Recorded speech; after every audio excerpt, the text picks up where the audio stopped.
Hello, everyone. I'm Colin, Tessier of WrestleZone.com. I'm joined by John Clark this afternoon, to talk about WWE Money in the Bank. John, how you doing? I'm doing good. This is a first, I think, for us doing a Sunday afternoon. So it's been, I think sometimes that's nice because it's given me some time to reflect on the show instead of kind of giving my immediate fire thoughts that I might not be, you know what I mean? Like Yeah, sometimes right after the show, you're like, oh, I'm so mad that happened, but then you have time about it, and so I think it'll be good to kind of reflect on the show 12 to 16 hours after it concluded. yeah. I've had some time to digest it, to kind of soak it in and then process it for better or worse. We'll get into all things Money in the Bank here in a minute. Just want to remind you all, this show, like everything we do here, is available on all of our platforms: SoundCloud, Spotify, YouTube, Apple Podcasts, all of that good stuff. You know where to find us. Please do leave a like and subscribe. We really do appreciate it. And right off the bat, Dan Greathouse commenting about Liv Morgan. So, John, let's just dive in chronological order. The first match of the evening, the women's Money in the Bank ladder match. Liv Morgan, Alexa Bliss, Asuka, Becky Lynch, Lacey Evans, Raquel Rodriguez, and Shotzi battling it out for the women's Money in the Bank briefcase. A very good line of talent there. I mean, some real top names heading into the match. I think we were roughly in agreement that like Liv seemed like a pretty solid favorite, or at least in terms of like a solid option to win. You know, I don't know if the former champions in there, Becky and Asuka, would have made a lot of sense as well. I was rooting for Alexa Bliss myself, but in the end, I thought it was a very good match. You know, had kind of everything you would want in the Money in the Bank match: ladder spots, you know, a couple of things like that. There was one moment like Alexa Bliss landed pretty bad, like on her back on the ladder. Raquel Rodriguez had a good opportunity to kind of showcase her strength here and there throughout the match. There are a couple of times where it looked like Lacey Evans was going to win at one point. There are a couple of times here and there where like it looked like everyone had an option or an opportunity to win at some point. People seem happy right off the bat because in the end, Liv Morgan won the women's Money in the Bank briefcase. She climbed up top and won the ladder match. We'll stop there because that's not the last we saw of Liv Morgan tonight. But what do you think about the decision to have Liv Morgan win the briefcase in the first place? I thought it was actually pretty obvious. This was a weird situation, I thought, because it was predictable yet unpredictable. It was unpredictable in a sense where everybody thought, well, WWE is never going to do the right thing. They're never going to have her win it. And then it was predictable in a sense that I thought, I mean, even though betting wise, Becky Lynch was the favorite for obvious reasons, I thought, Liv Morgan was kind of that shoe in to win, to have her moment. It had her name written all over it, and of course, then she ends up winning. And I'm like, I'm not really surprised. It seemed like quite a bit of people were. However, the match itself was good, but it was definitely filled with some awkward slash bad moments. I mean, there was moments of the match where it just looked disjointed. You mentioned the Alexa Bliss moment where she kind of fell on the ladder. You could tell they were improvising there. You could tell the inexperience of both the superstars and the superstars in this kind of match was very evident. Raquel Shotzi, new to the Money in the Bank. Bliss and Becky Lynch, not necessarily experienced working with the other women in this match. Despite all of it, I mean, the crowd was hot. The match was fun. A solid choice of winner. I liked that this opened the show. And of course, I do like this coming from DJ because I noticed the same thing. Liv was crying during her entrance and when the match started, and I definitely thought, okay, that's evident that she's going to win. She's trying to hold back her emotions, and then of course she ends up winning after all that. And then they do a segment backstage after where they ask her, like, okay, and I hate when they do stuff like this because why do you ask somebody when they're going to cash in? You're not supposed to, like, know that. No. So she's like, I don't know, WrestleMania sounds good, but I'm going to take my time to live in the moment. So I'm thinking to myself, all right, hopefully, the women finally can have a briefcase longer than 24 hours. I had posted a Twitter poll and I said, yes or no, will she hold this briefcase longer than a week? And 75% of the voters had said yes, she will finally hold the briefcase longer than a week. Eddie says, the match has sloppy spot. This has happened before. I mean, this has happened before. Last year, I thought the women's match was kind of sloppy as well. And an unpredictable winner with Nikki Ash. But like Colin said, this wasn't the last we seen of her, And of course, I'm sure we'll get to that point later on when we talk more about that. But briefly, I want to get your thoughts on just not necessarily her winning, but just the match itself. Because, like I said, I thought it was a little disjointed, sloppy. I thought it could have been better. I don't know. What do you think? I mean, there were a couple things. I'm struggling to remember specific instances, but like the one thing with Alexa falling, a couple like rough spots here and there. I think you may have commented on Twitter and someone had responded that it makes it seem more realistic. I don't know if that was you or someone else, but like someone Yeah, and they responded to had the that. spot too where Raquel was like trying to lift the ladder up with a person on each end of it, but she That's what I couldn't was get it talking up the about. whole way, so she kind of just slammed it down. Like, Yeah. I guess that makes sense where like it's almost like the match is bigger than them, like it's something that they're trying to conquer still, which is going to give mixed opinions. Some people are going to think, well, the women are just as good as the men, and because if you think about it, I mean, come on, man, the men's briefcase is bigger than the women's briefcase. Their briefcases aren't even the same size or width, so like they're obviously playing it off as like the women just aren't like as I don't want to say ready, but aren't as up to the level of the men, and that always gets mixed reactions, so it's hard to say. But we'll see. I saw definite crowd favorite here. Kevin Owens immediately took to Twitter to congratulate, of course, the former Ruby Riot, now Ruby Soho, congratulated. I think Sarah Logan posted on Instagram as well, congratulating. So this was definitely a biggie last year type moment where it was a crowd favorite, where you've deserved this, you've worked for this, whether it be you've I don't want to say jobbed, but you've jobbed to others for so long. You've waited for your time, and it's finally come. And like Eddie says, hard work pays off, and that's exactly what happened. I thought. I mean, it'd be weird if to not talk about it now because we already are kind of getting at that point that this hero hard work did pay off. People did seem very pleased. Before we talk about what happened next, Brian says Liv needed that win, and then we'll talk about what happened. So we had the SmackDown Women's Championship match. Ronda Rousey defending against Natalya. We've had this feud for the past number of weeks on SmackDown. Haven't always been the biggest fan of the feud itself. Robert and I have talked about it a bunch of times on the SmackDown show. John, you and I doing the Raw show. Not so much have we gotten a chance to talk about it too much. But not the biggest fan of the feud with Natalya's like baby carriage thing and a couple of things like that. But I thought Natalya definitely an established veteran. This is someone good for Ronda to work with. They have history. Natalya helped train her several years ago when she was making the jump to WWE. So there's a history there. They've worked together. They have that previous connection at least. And you figured, especially with Natalya again being a veteran, it'd be a good to fairly good match, and I thought it was. This was in a lot of ways like unofficially a submission match where Ronda has her ankle lock and her arm bar. Then Natalya obviously has the sharpshooter. They were building that up over the past number of weeks on SmackDown as part of this, like, which is better? It's a very submission heavy match, very like physical kind of match here. Definitely one of multiple matches tonight that I really didn't think Natalya had any chance. Which for me took a bit away from the match, maybe a little less so than the Raw Women's title match because Lacey has had more of a story and they were kind of going for that a little more. But overall, I thought it was a pretty good match in the end. Rousey won. She made Natalya tap out to this like modified arm bars / like chokehold kind of thing. But like there were a couple spots. But one I really liked was when Natalya locked in the sharpshooter on the apron and Rousey did like some kind of flip and just like send Natalya hard into the ring post. That was one of the cooler spots they had. But overall, I thought it was pretty good. But if we talk about actually the big moment here, John, what do you think about the match itself here? Well, let me just say this briefly. The match nor the winner is going to be remembered when it's all said and done. So I don't think it really matters when it's all said and done. However, I think it was a nice showcase for Natalya to kind of show what she can do in the ring.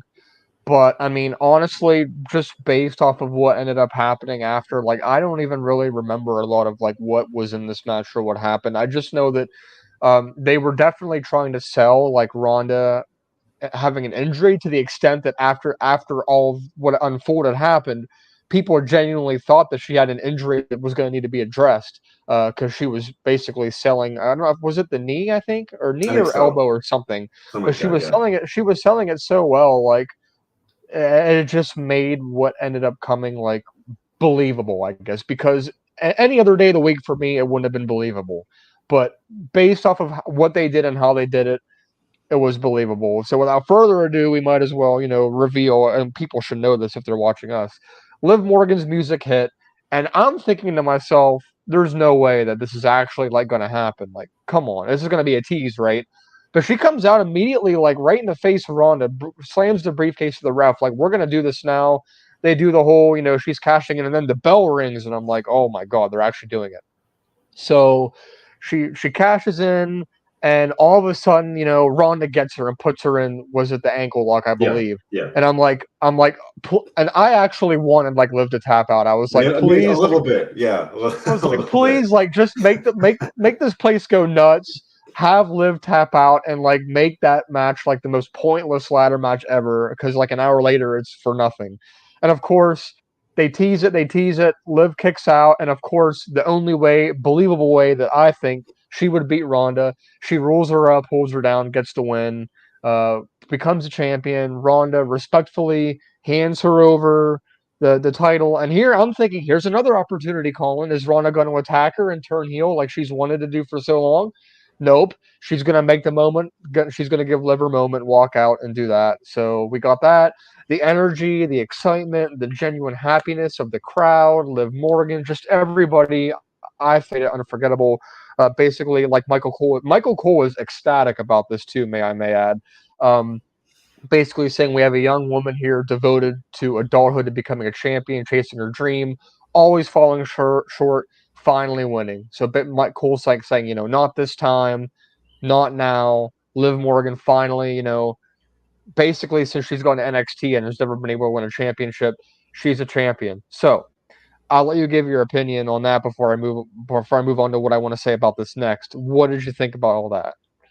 I mean, again, we talked about with the ladder match itself, and then she wins the title. A lot of people are very, very happy about it. Eddie says the roof went off building. People are very happy. You deserve a chance. And then we're talking about all Johnny just were mentioning it very well. Eddie's saying her hard work paid off from 2014. She was a jobber. She was a sidekick in the Riot Squad. Now she's all the way at the top of the mountain as the SmackDown Women's Champion.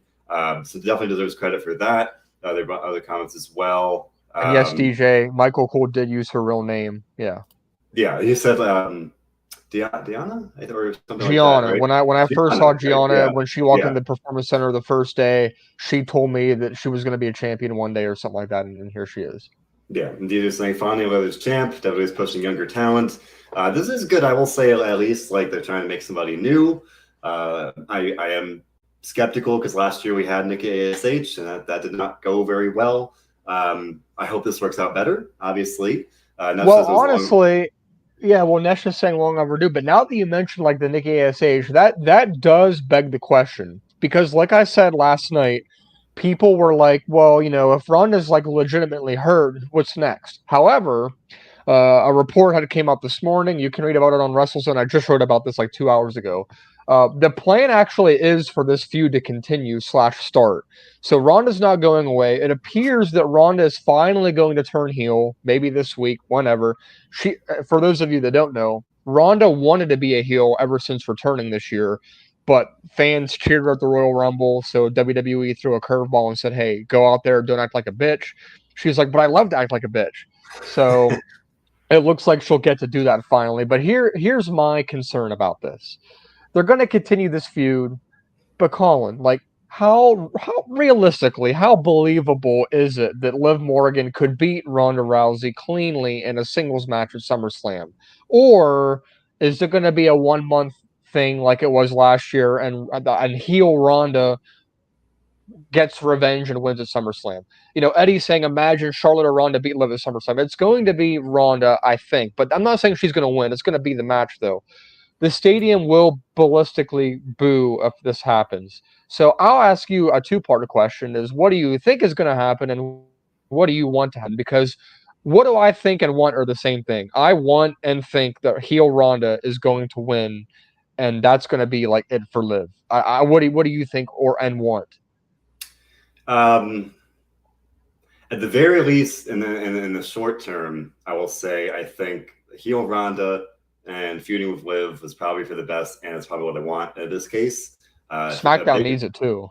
Yeah, especially we didn't get Charlotte back last night, so we don't know what's going to be happening there. You would assume she would come back at some point soon, probably for SummerSlam, but we haven't really heard anything about that. When she's not hurt, she just got married to Andrade last month. So, and Andrade's back in AEW now, so you would assume that she'd be good to go at some point soon, very soon. So I maybe she'd be involved as well. Maybe she'd be feuding with someone else. I don't know. But Babyface Ronda has not worked for me from the start, really. I was not really a big fan of this run. I mean, but from Royal Rumble onwards, some of the promos has been really, really rough. The feuds have not been all that great. You know, they've just looked kind of the same with like, oh, you know, they had Natalya attack her leg, and, you know, you got that be part of the story. We had the thing with Sonya Deville and who even was at that point? I don't even know. Like when they like tied her hand behind her back, that was an elimination chamber. All this stuff. It's been not my favorite part of SmackDown, to say the least. And I do think she could be a better heel. I think that is overdue. And like, well, especially going against somebody like Liv Morgan, like yeah. she's obviously going to get a heel reaction now, and that's what she wants. Yeah, and so that's an easy heel turn in that case. If that's a SummerSlam match, which it's reportedly the case, would make sense to be the case at this point, especially with not a lot of depth on the SmackDown side of things. I don't know. I really hope that.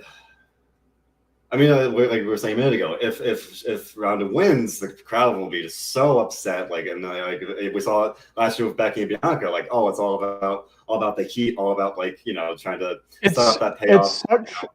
It's such a different situation than last year, because I feel like last year people like wanted Nikki ASH to lose the title. Like they were so over it. They didn't think it was working. They didn't like the character, and it wasn't really a big deal. But this year, like people have been rallying behind Liv Morgan so long. Her fans are so passionate online. This is like a momentous occasion, not just for like Liv Morgan, but it feels like her fans are considering it like almost like they've contributed to this by working to back her up on social media, giving her a push. Like honestly, there was so much evolution here into the character by not just her, but the fans themselves. And you know, the fact of the matter is she has the ability to carry the SmackDown Women's division. That's not what I'm concerned with. The thing that I'm concerned with is like they've like protected Ronda to so much of an extent forever. Like, is it like realistically like where we're going to see her just beat Ronda Rousey like just like that? Like for real? Like I don't believe it. I just don't see it happening. I mean, it is interesting that last night by casting in, she did pin Ronda Rousey. Eddie points out Becky and Charlotte are the only two to pin Ronda. I think period. Like I think she's been had that many matches like on pay-per-views or whatever, especially. That sounds right to me off the top of my head. I can't remember any others, but so even just having that pinfall to begin with is a big deal for Liv Morgan, and I think that does help. If this is where we're going, she can say, hey, it all it takes is 3 seconds, and then I pinned you, you know, at Money in the Bank. And granted, Ronda could easily counter that as well. He's saying you cashed in and I was beat up, but yeah, I think I agree that it's so much of an underdog story that it's going to be hard to sell because, like, you know, it's Ronda Rousey and it's Liv Morgan. Some more agreement that, at least in the general sense, a heel Ronda is better, with Thomas and Brian both saying that. But maybe as general, and even this, I would say, especially with this potential feud here. DJ's hoping that it's not a short title run. You know, that if they do this match at SummerSlam, that Liv will at least leave with the title. But again, I think they're going to have a hard time having Ronda lose twice in a row. Especially, again, based on what we've seen so far, that Liv has been such an underdog. DJ wonders, and I thought about this as well. Liv is a Raw superstar, and this is an unprecedented. We've had people cash over on the opposite brand. I think Big E was on SmackDown when he cashed in on Bobby Lashley last year, and he came back over to Raw. So DJ's asking, do we think he'll be on Raw tomorrow?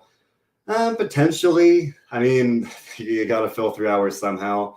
So I could easily see that. You know, I don't know if they'll specifically have. He's saying, are they going to have to be like her thanking the Raw fans of the Raw universe for their support? I think it's more of a general the WWE universe kind of thing. But you know, Raw has been her home for quite a while. Has she ever been on SmackDown? I can't even remember if she has. I don't believe so. Yeah, so no, maybe there's some to that effect. But like I said, it's a 3 hour show, so I could easily see that. We've seen a softening of the brand split anyway. But one part of my reaction here before we get into the other stuff here is there any concern with Liv Morgan being a champion? We've seen this with other people. I would say there are a number of examples where the chase is more exciting and more successful than being a champion, where like everyone was really rooting for her. She's an underdog, and there's something to be said for that. And you root for them to get that to that mountaintop, and then to get there. And then where do you go? And that's not always the case. Bianca Belair has, I would say, been a good champion. So that's one example of it working, but that's something I thought of. Liv Morgan did spend 3 months on SmackDown. It was after WrestleMania in 2019 when they did that shakeup, superstar shakeup. Right. And that was when they split up the Riot Squad and put her by herself as a babyface. But then in October of that year, she was drafted right back to Raw. So it's been a very, very brief superstar when it comes to SmackDown.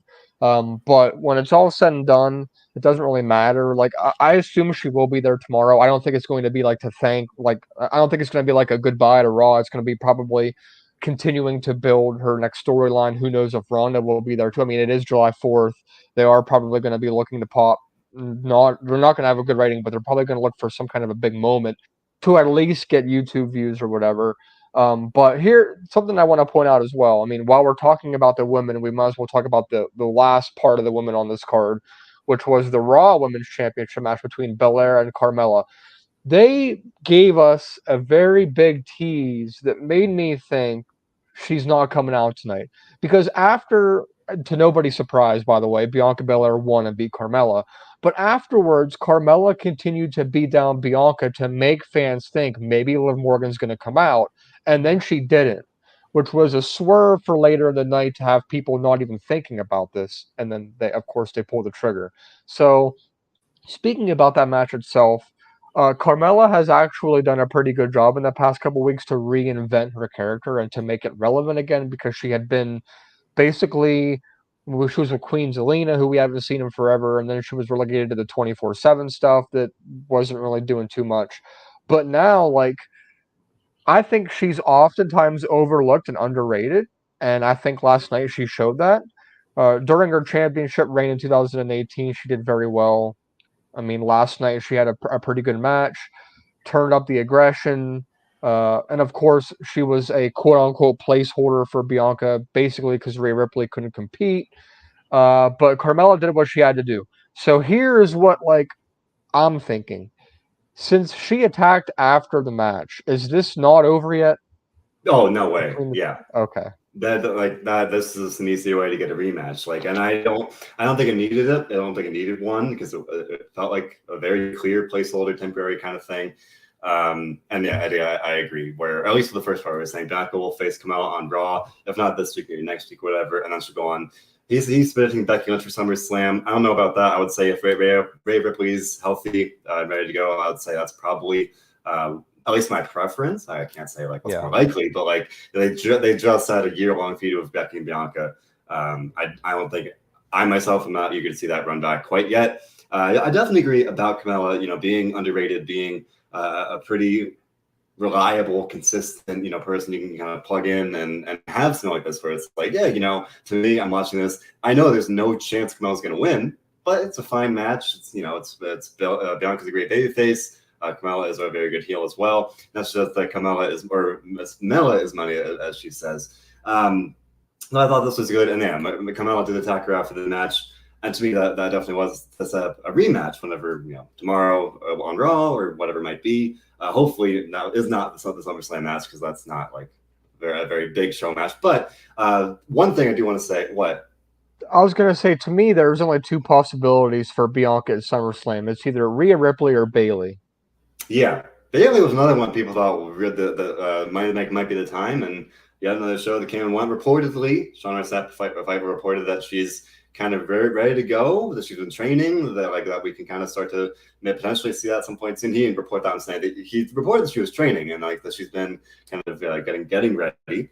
But again, it's been almost a year. I don't know when exactly. I guess just under a year at this point. Just Money in the Bank 2021. She was going to challenge Bianca and she got hurt shortly before the show. So almost pretty much a year to the day that she got hurt. So hopefully she'll be back soon. I was going to say, train of thought, but Yeah, I don't know. I hope we get to see Bianca versus Ripley. Oh, I was gonna say having Kamala attack Bianca after the match for me, like logistically, it's like wouldn't that have made a little more sense to have Liv cash in a little bit, in a way? Because for me, it called me old fashioned. Like when I was a kid and I was watching Money in the Bank, you cashed in after someone had like a Hell in a Cell match or an Extreme Rules match where they were like really beaten up and they were so clearly not 100%. Ronda had this like normal match. I'm like, yeah, she got beat up. She was selling the ankle or whatever. But like, I don't know. And even though Bianca was still like, she got back to her feet and she seemed fine. Like that one made maybe just slightly a little more sense. It didn't quite with me right in the moment at least. But no, I just say that Becky versus Bianca is the reported matchup for SummerSlam. Like, man, I hope not. Okay, like it's a great feud. It was a great match for WrestleMania. I enjoyed it, and like I want them to run it back eventually. But like, Becky keeps losing and losing and losing. Like that's not a great thing to do for SummerSlam to me. I like the Rhea Ripley idea. Although he points out Rhea could be the fan favorite in the UK at Clash of the Castle if they do it there. Brian says they could do some kind of triple threat match: Bianca versus Ripley versus Bayley. But then Bayley, her coming back.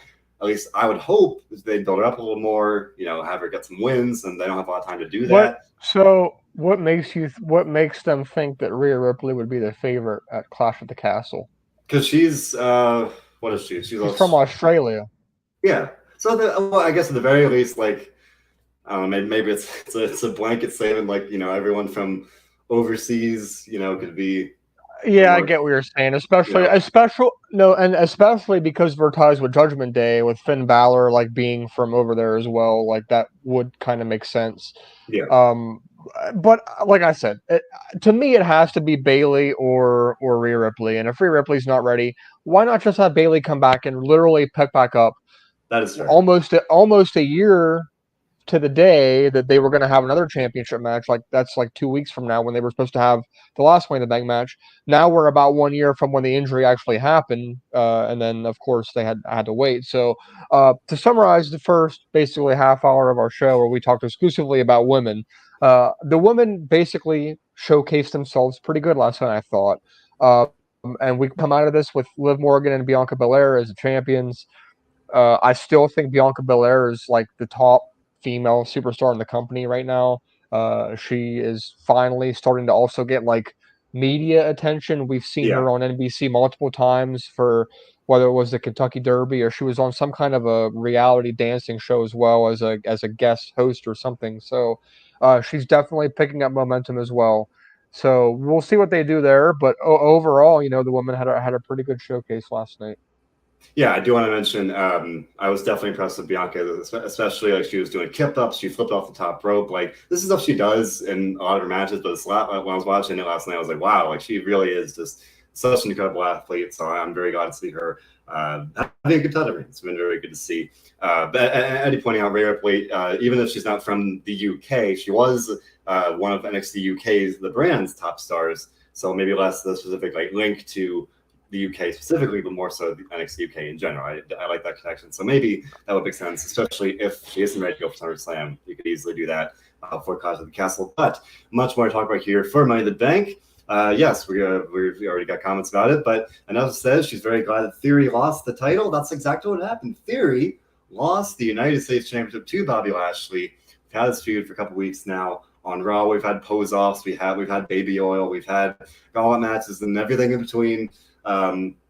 Your mileage may vary, but I thought this was an interesting match at least because previously we very much thought, I think kind of as the consensus was that Theory would be potentially facing John Cena at SummerSlam. I think the expectation was that he would not lose here, or at least he would not get pinned here if that were the case. And that's what happened. Or not, that's why he didn't get pinned. He tapped out and he lost cleanly. No fans or butts. He tapped out to the hurt locks of Bobby Lashley. Won the United States Championship. Now this, I had the men's Money in the Bank, both ladder matches spoiled for me, but this one is one I did not. I walked in blind. I watched some of it last night, some of it this morning, and this is one that I called this morning. Didn't get the spoiler for it, and I was like, wow, Bobby Lashley won. Like, okay, I did not see that coming, and I just think people were happy Lashley won. We'll talk about what happened with Theory later, but yeah, Bobby Lashley won the title here. which is interesting because he had a very good U.S. title reign. I guess that was last year. Yeah, last year now. So I enjoy that. I think he could be good for the title. At the same time, definitely not great having Theory lose cleanly. They've been building him up pretty well, protecting him very well, where he doesn't take a lot of losses like this. There was a very clean loss here. It's hard to talk exclusively about this match given what happened later, but I will pause here. I mean, John, what do you think about Lashley winning and Theory losing the title here?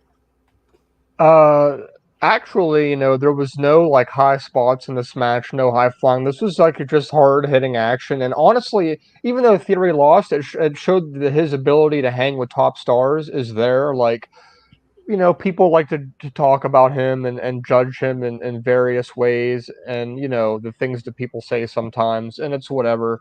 However, looking back at my thought immediately after this match, obviously before basically we knew what was going to end up coming of this, I want to mention that um, I thought when he lost his belt, okay, we're going to have John Cena versus Theory in a non-title match at SummerSlam, and they don't need the title for that, whatever. If Theory wins, it could be the biggest match of his life. Maybe that's what they're going to do. They just don't want the title in there.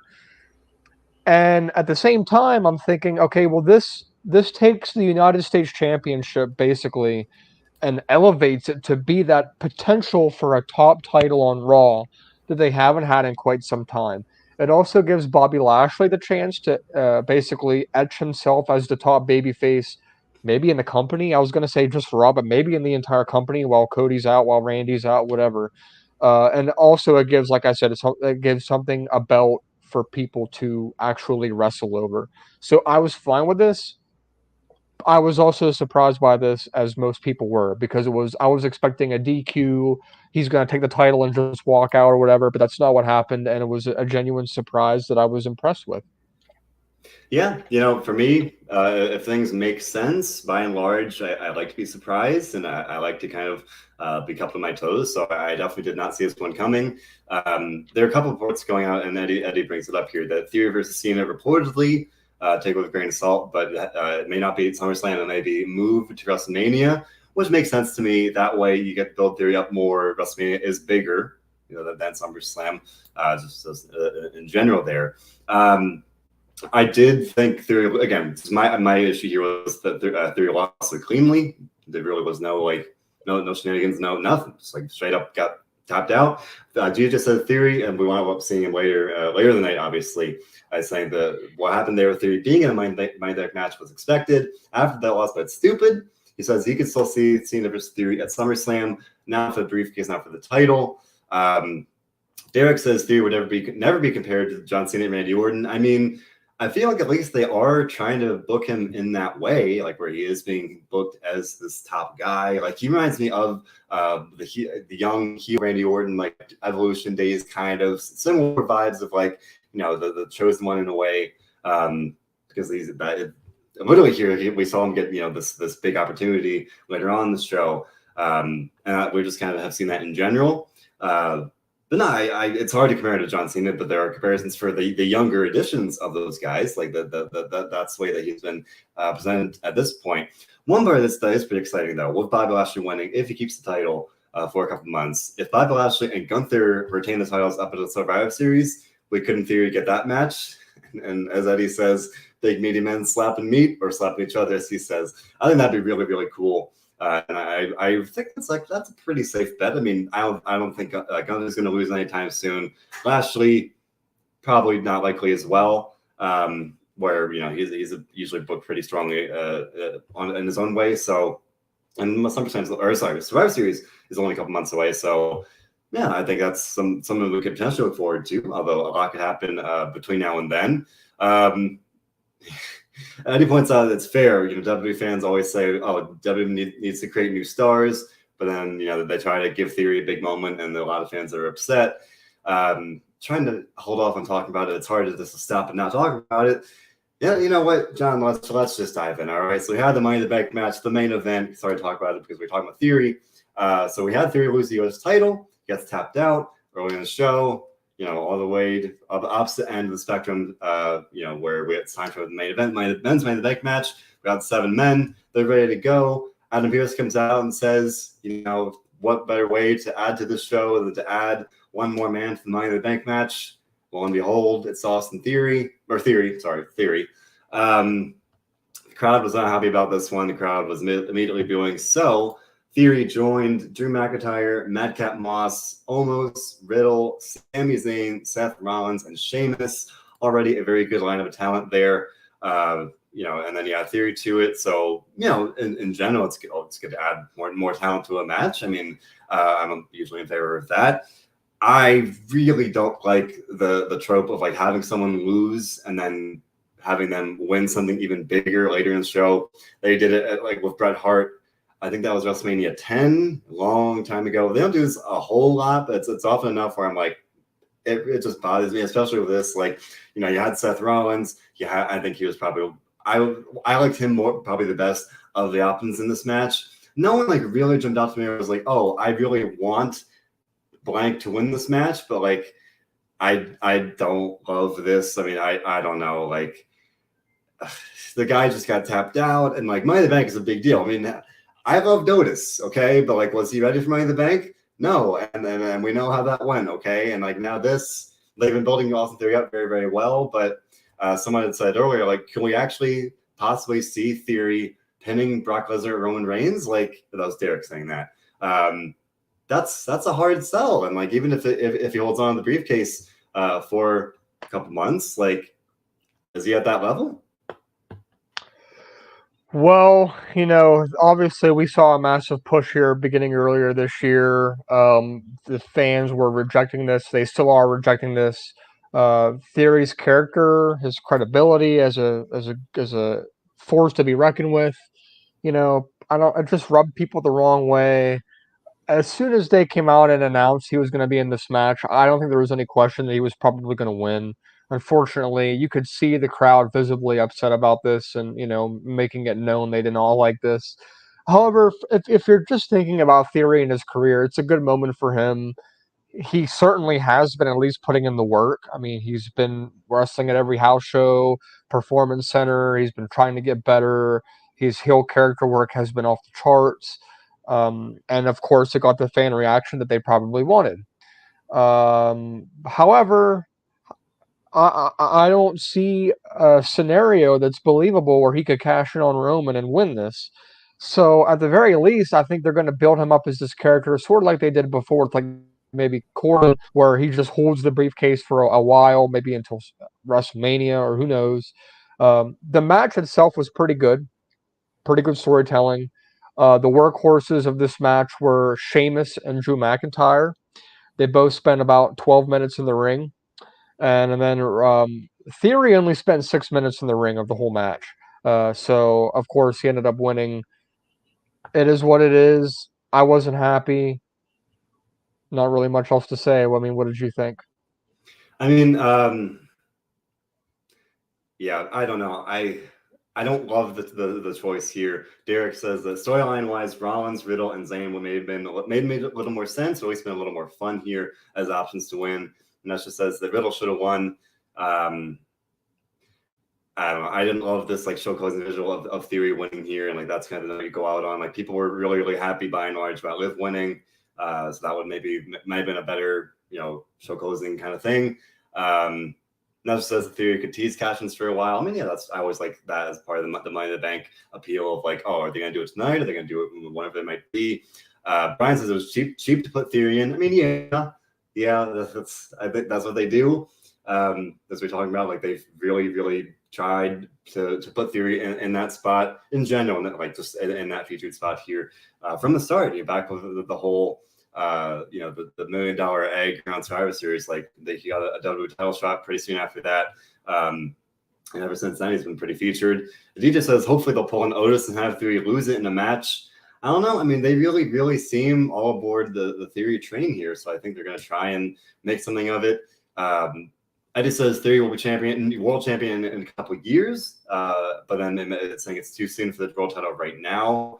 I mean, you do have the briefcase for a year, so if they want to try and build them up for the next number of months here, by and large, they usually don't build up Money in the Bank briefcase winners level. Like they get pinned a lot, they don't get built up very strongly. which is very antithetical. Like you would want to build them up because in theory they'd be winning the world title. But I digress. Eddie points out another good example of this. It was 2019. Brock Lesnar like entered the match at the last second, but he didn't really wrestle. Like he entered the match and just won. Whereas Theory, he entered at the start and he was taking bumps. He was out there and you know was an actual part of this match. And like so at least there was that difference there where you know he earned it in the match itself. That's definitely a fair distinction here. But yeah, I guess I was just so bothered by the fact that he lost and he went on to win this match here. This just maybe he'll be the very one that loses the cash in. It's possible. Again, I just what we see. They're clearly so high on him that I do wonder like if he actually will cash in. I will say, creative things have happened. SummerSlam, Roman Reigns, Brock Lesnar. It's the last man standing match. They could beat each other to hell, and then like I was saying with earlier, you know, with the Morgan thing, you know, this would actually make a lot of sense if like it's Brock Lesnar beating the stuffing out of Roman Reigns. At least then that would make some sense of like Roman would be like, you know, went through this war with Brock Lesnar, then he's clearly, you know, vulnerable. So I think that actually makes sense. Gridiron Gang says he's annoying as hell, but he's a damn good heel. A couple of things for Theory. You could have Brock Lesnar beat Roman and then cash in, or have Reigns retain and holds it in, and then you have maybe he says maybe Cena will win the title, get number 17, and then Theory will cash in potentially. I don't think Cena's gonna be the guy that beats Roman though. I mean, it's possible. I think that they may want to give Cena that number 17 at some point, but they have options. They have options here. I could definitely see them going with Theory potentially at SummerSlam because again that would make sense. Dan Gray has comparing Theory to the Ricky Starks of WWE here. I like that comparison. I think they have a lot in common. Eddie's pointing out if Theory cashes in before August 1st, he would be the youngest WWE champion in history. I think it's 24 right now. SummerSlam's July 30th. Yeah.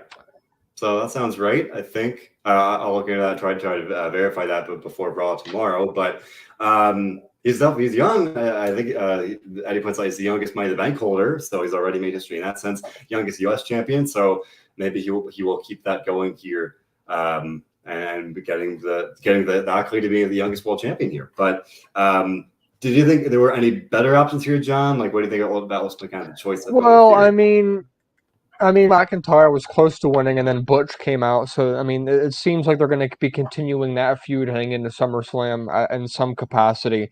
Which, I mean, that's good for Butch. You know, Butch had 45 seconds of action himself in the Money in the Bank match. I think, like, I'm still sticking with the fact that Riddle would have been too obvious. I'm glad he didn't win. Seth Rollins, I mean, an argument could have been made there, I guess. But ultimately, I had with the field that we thought was in the match, I had picked Riddle to win. He didn't win, so obviously I wasn't right there. But I think it's going to be interesting, nevertheless, to see how long this goes and how they kind of story-wise build this out. It's going to be interesting, nevertheless, because nobody likes Theory for the most part, yet he's going to be featured. I don't know if Dan's serious when he said he thought Madcap Moss might win. There was never a moment ever that I thought Madcap Moss was going to win this match, or Omos, for that fact. He was actually stacked on her ladders, thrown through a table. He actually showcased himself pretty well in this match also. But, Colin, we might as well now talk about the match of the night and maybe the match of the year for WWE. This was a unified tag team championship match, an absolute clinic between the Street Profits and the Usos. The sequences, the timing, the chemistry, everything between two teams that arguably are in their primes was absolutely, without a doubt, magical and very, very good. There was hype behind this match. It delivered. It easily, I thought, overshadowed both ladder matches when it's all said and done. Dawkins, so good. We already know Montez Ford is really good. Both Usos, really good. Honestly, a lot of people are saying this was kind of like Angelo Dawkins' coming out party. It's like probably one of the best matches of his career. Montez Ford, brilliant as well. And then, of course, it ends with a replay showing that Montez's Ford Montez Ford's shoulder was up. So we're probably getting a rematch at SummerSlam. That's fine by me. DJ Singh ended with a huge botch. I don't think that was a botch. That was clearly planned, I think. So I'm not going to say that was a botch. That was definitely planned for that, especially the way that they revisited that afterwards and the reactions and everything. I'm fully expecting a rematch here. What did you think of the match and moving forward in this feud? I definitely agree with you and a lot of the comments here. Thomas said it was the best match on the show. Dinesh says it was awesome. Brian says they tore the house down. And yeah, you mentioned DJ saying it was a classic match. I thought it was a very, very, very good. I think the Usos and Street Profits are very, very good. They're always going to deliver a great match here. And I agree with Eddie that like they could go a million times. People will always go crazy because they're just that good. Like New Day and Usos. Yeah, like they're just two great tag teams, and I'm not complaining about that. Very, very good match. You know, and again, I would say definitely the match of the night here.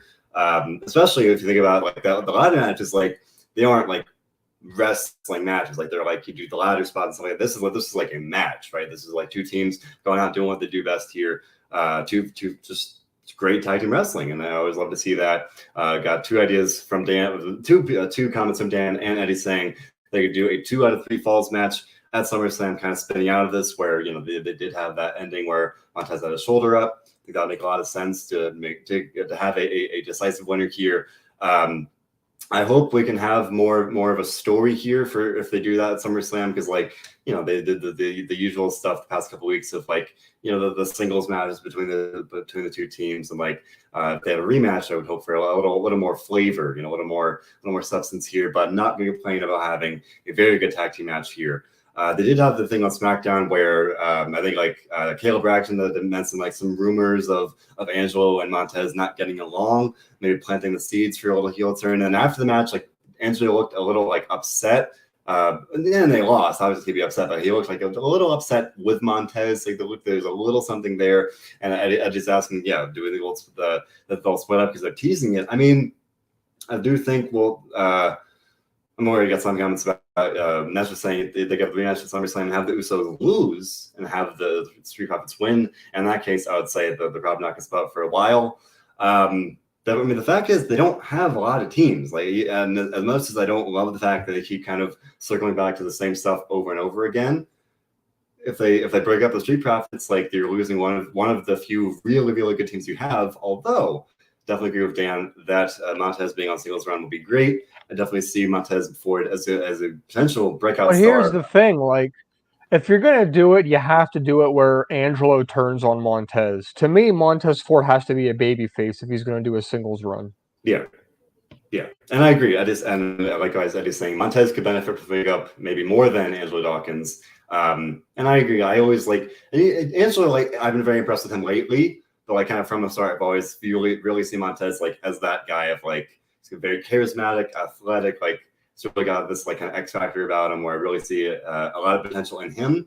And Angelo, I think, is very talented as well. I do think that a lot of times you have tag teams where it's the Shawn Michaels and Marty Jannetty. Not to say that Angelo Dawkins is Marty Jannetty, but like I think in this case, Montez Ford could really be that real breakout star, singles wise of the two here, because I really do think he's the total package in that case.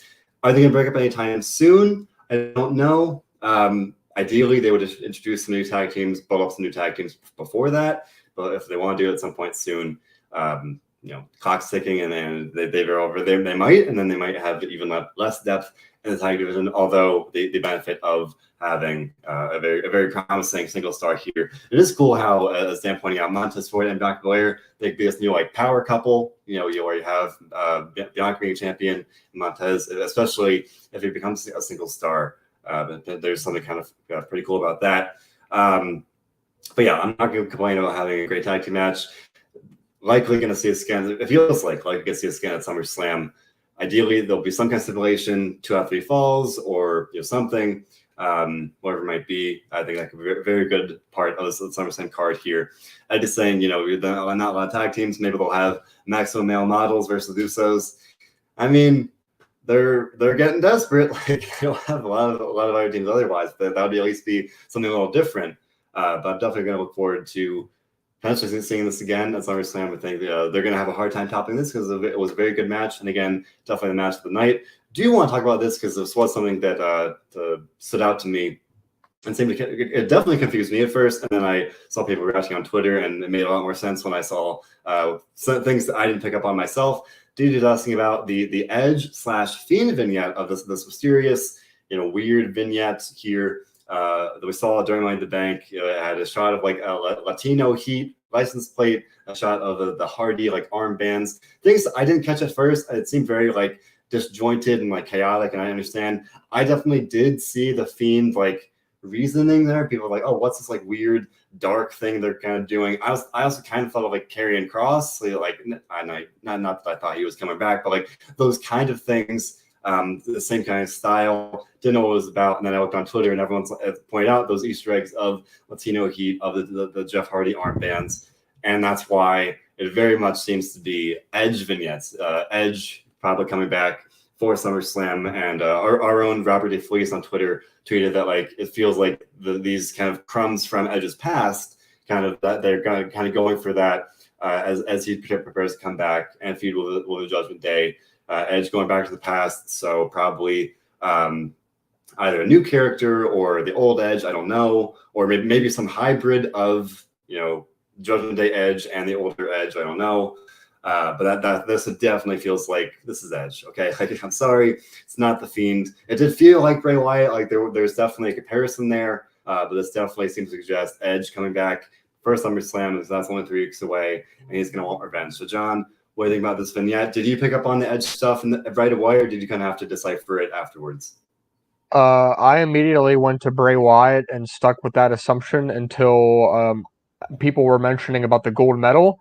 And then I was kind of on the Gable Steveson train for a minute or two until I stumbled upon Robert's tweet, which was kind of, I don't want to say confirmed, but validated by WrestleVotes, who had kind of replied with a thumbs up to kind of solidify that, hey, this is about Edge and him coming back soon. So I fully expect, like Eddie is implying here, Edge versus Demon Balor at SummerSlam, I think would be a pretty good match for both of them. I think Balor would need to win that. Unfortunately, I know Edge has kind of been on fire lately in his matches, winning and winning and winning. But to me, that would be a fine kind of combination to do with Edge and that old character coming back as a babyface. It's a good way to kind of introduce him back as a babyface after this period of time where he was like the baddest bad guy they had on the roster. So, I mean, whatever you got to do to kind of try to make it make sense and reintroduce it, that's fine with me. It definitely is going to be very interesting on how they do it. One other thing I wanted to talk about as well that some people might have missed was after the show was over and Theory was celebrating in the ring, they went to a WWE digital exclusive that for a second looked like somebody from the crowd had pulled McAfee from behind and dragged him out. Of course, Michael Cole playing along was like, "Hey, what's going on?" And then within a couple seconds, they were like, "Oh, that's Happy Corbin or whatever." Which was weird because they did reference Baron Corbin twice and Happy Corbin, so I'm not sure.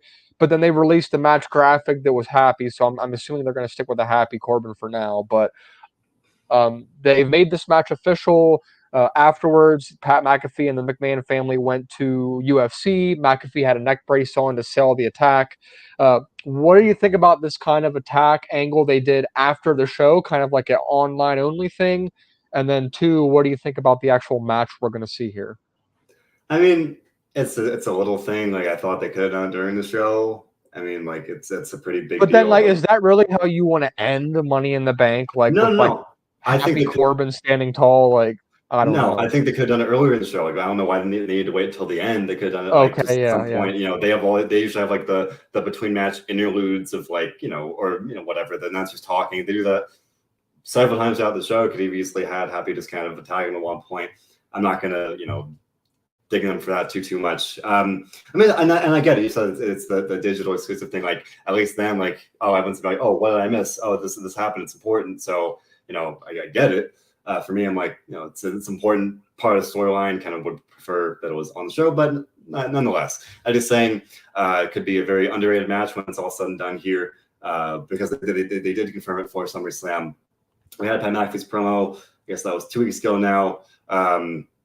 I hope they add more, as I was saying with the Street Profits thing, this too in a different way, more substance to it. Like we had Pat McAfee saying like, oh, you said you're going to beat me up and make me wish I wasn't alive, but I love my life pretty much.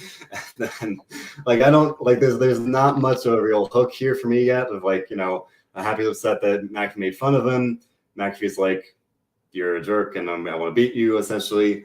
And if that's all it is, it's fine. It's fun. So do you think McAfee wins again? Because McAfee on the main roster has pretty much been, I don't want to say untouchable, but I mean, he did technically lose. I think that was Mr. McMahon, right? He Yeah. lost that match. But I mean, if you don't count that, I mean, really, he's undefeated on the main roster. I mean, you know. I think I think ultimately it depends on anything else they have lined up for SummerSlam because they're going to want a number of like happy moments, no pun intended, and like fan pleasing moments. They usually do that at the big shows, and like it depends what they have in mind for Roman Reigns. For some other matches as well here, I could definitely see McAfee winning. I could see Corbin winning because he hasn't had a big win in a while. And that's just saying that she thinks Pat will beat Corbin here. And I think it's a pretty safe bet. I mean, as you mentioned, McAfee has won most of his matches here, especially on the main roster. The one exception being the Vince McMahon thing, and obviously that's a big asterisk next to it. So I think either guy could win. I think either guy would benefit from the win. I do think it'll be a good match, and I just hope the story will be interesting in the lead up to it. Another thing we had kind of is the unofficially confirmed, but like so the seed was even more firmly planted last night at Money in the Bank. We had Logan Paul did a vignette for him. And I didn't see this. I don't know if this video was new. I saw he posted the picture, signed the contract with WWE, but then this is a video of him saying he signed the contract so he can face The Miz. And like that was very much kind of the implication that he'll be facing Miz at SummerSlam here. That one wasn't officially announced yet, but it very much seems like tomorrow we'll probably get that announcement. Yeah, because they announced. So we're gonna have The Miz tomorrow on Raw to respond. And then one other thing that they kind of gave us at Money in the Bank is, I don't want to say a tease, but more of an announcement, is they did, and I know we might have heard this before, I'm not sure, but they did say that the Roman and Brock match at SummerSlam was the last chapter of the feud. They said last man standing, last match, last time between these two. I don't know. I think we've seen it so many times that this is the end. And then it was funny, like how after that, they immediately panned to the Seth Rollins cash-in from 2015 when the main event was Roman Reigns versus Brock Lesnar. Like, We're going on 7 years of this now, and I'm okay with it. Like, honestly, I really am, because like with all the injuries we had between Orton and Cody, like you can't tell me, unless they were going to do Roman versus Lashley, which I was down for that. This had 5 million YouTube views in like 4 days. Like it instantly was like the best YouTube video of the year for WWE. This still draws. It's still going to be a good match. Logan Paul on Instagram, WWE, 1.4 million likes, their most liked picture ever.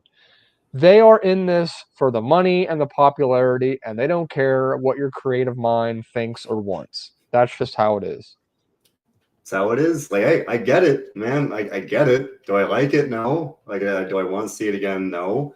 I really hope this actually is the last chapter. Like, my gosh, like if we're sitting here next year or whatever, with yet another round of this. This is didn't like Braun Strowman and Brock Lesnar have a last man standing match or something along the lines of that too, and like neither of them got up or something like that, or so. it was something like that. But because to me, I'm thinking like, okay, so which one of these two are not going to be able to get up at the count of 10? You know what I mean? Like they're really going to have to be like a little creative with how they kind of do this match, because it's just it's going to be a long, hopefully better than WrestleMania. The WrestleMania match, in my mind, was not good. No. I mean, it was not good to the extent that people thought that Roman was hurt and they just had to end the match quickly. Yeah, it'd be kind of not funny, but like funny in a sad way. Like if they did one of those things where it's like they did like a spear off the stage or something, or like one of the things where like they do something crazy with like. I don't know. Remember when they had the Braun Strowman Bobby Lashley thing, where like there was like a spear through the entrance stage and like exploded and like neither guy got up. If they had something like that and like they left it open for another rematch, like I could. I mean, they are going to be in a football stadium, so I mean they could basically go wherever they want, and one side of the stadium is going to be completely empty, so they could go all through the stands if they wanted to.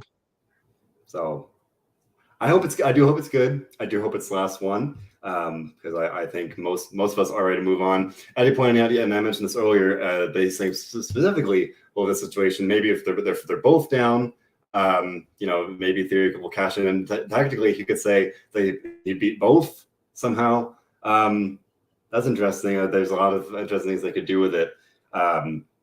It'll be interesting. SummerSlam is only a couple weeks away. We are already seeing the card kind of come to fruition here, slowly but surely here. But I'll pause there. We'll talk a little bit more in a minute. But John, overall here, Money in the Bank, a very eventful show. For better or worse, things happened. We had champions, a new champion crown. Money in the Bank cases changed hands. Obviously, they had Money in the Bank matches, title matches. The Usos, Street Profits, very good stuff. All across the board, and some of it we didn't like, some of it we did. All in all, John, what do you think about the show? I'll tell you what, I did think this was just a little bit above average, despite not agreeing with a lot of the results or decisions that they made. So I'm going to go with a 7.5 dog tonight. Definitely a 7.5 dog. This was a pretty good show. I thought way better than Hell in a Cell was. I thought one of their best pay-per-views, premium live events of the year, I guess, if we're not counting WrestleMania. Probably better than Backlash, better than Hell in a Cell, definitely better than Elimination Chamber as well. So I'll give it a 7.5. What about you? First off, Nesha says she gives an 8. Only bad part was Theory in Money in the Bank match. I think it's definitely fair. Dan with a 7.5 as well. Brian says given an 8 and he loved the Liv cash in. DJ with a 9.5. 9.5. DJ definitely like this one. I thought the matches were good, especially the Usos Street Profits. Definitely was caught by surprise with the Bobby Lashley win. I was really bothered by the Theory thing of losing and then winning. And admittedly, I respect Liv Morgan, and I respect that she's worked hard and it's paying off, and I respect people being happy for that. I'm not the biggest fan of her as a performer, / her character, gimmick, whatever. So I wasn't as happy about that myself. So that wasn't necessarily a big positive for me. I'm not going to ding the show too much for that. That's just my subjective opinion. I'll give it a 7. I thought it was pretty good. I think I liked Hell in a Cell more. It's a little hard to remember now. It's already a month ago, but I think I liked Hell in a Cell a little bit more. Some of the matches, the Hell in a Cell match itself, with Cody and Seth, that was so crazy. That I remember liking that more. With some of the stuff on this show, I hate to say it, even the Street Profits Usos, it was just another really good tag team match. Am I going to remember that for a month, a year? It was a very good match. But it's a very good match for two teams that are always having very good matches. So it has maybe a little less staying power for me in that case. It was not a bad show by any means. I'll give it a 7, but it was pretty good. I'm looking forward to SummerSlam. Maybe with some hesitance, with some reluctance, I should say. I'm a little worried, or less, skeptical, I should say, of the Lashley, of Lesnar and Reigns again. Potentially, if the report is they're doing Becky and Bianca again, that's not super great. And excluding WrestleMania, one thing to also note is we may have finally retired the era of Sunday premium live events, as every currently scheduled future event is on a Saturday now. So WWE and Sunday pay-per-view might be a thing of the past, except WrestleMania now is every future one on the calendar is now on a Saturday. So Colin, I know Saturdays are usually your day off, so change things around. I feel like maybe you have mixed reactions. But what do you think about the kind of the permanent move to Saturdays now? I like it, but I don't like it during football season because usually on Sunday nights you only have one NFL football game, but on Saturdays you have a bunch of college football going on. Of course, this only affects 3 or 4 months out of the year, but what do you think about the move to Saturday? Like I joked, I might have to change the things around and see if because for me, as a fan, I think I like it. I remember, especially when I was a kid, it sucked watching on a Sunday night and then having to, or for me as a kid, I think some people have to go to work on Monday. A late night show, relatively, depending how, especially WrestleMania, if it's going to like midnight. That's a pretty rough turnaround. Where Saturday is usually Saturday, and then you have the rest of Sunday to kind of recuperate.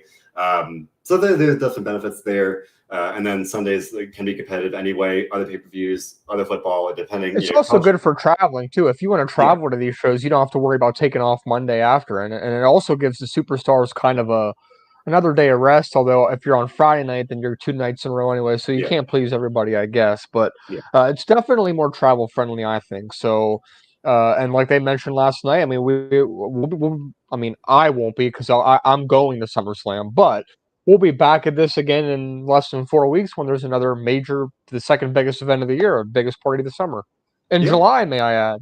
Right, it's crazy. So, like I mentioned, that's only a few weeks away here. So, we'll wait and see how the rest of the card comes together. We'll be here every step of the way here with a Raw post show on Mondays. So, you and I, John, we do that on Mondays. And I see maybe a little less directly impactful for the SummerSlam, but maybe we'll be doing some kind of SummerSlam weekend show. So, we'll be covering that on Tuesday nights. We cover NXT with the NXT post show, schedule permitting. Robert and I do the SmackDown show on Fridays, and otherwise we're here on.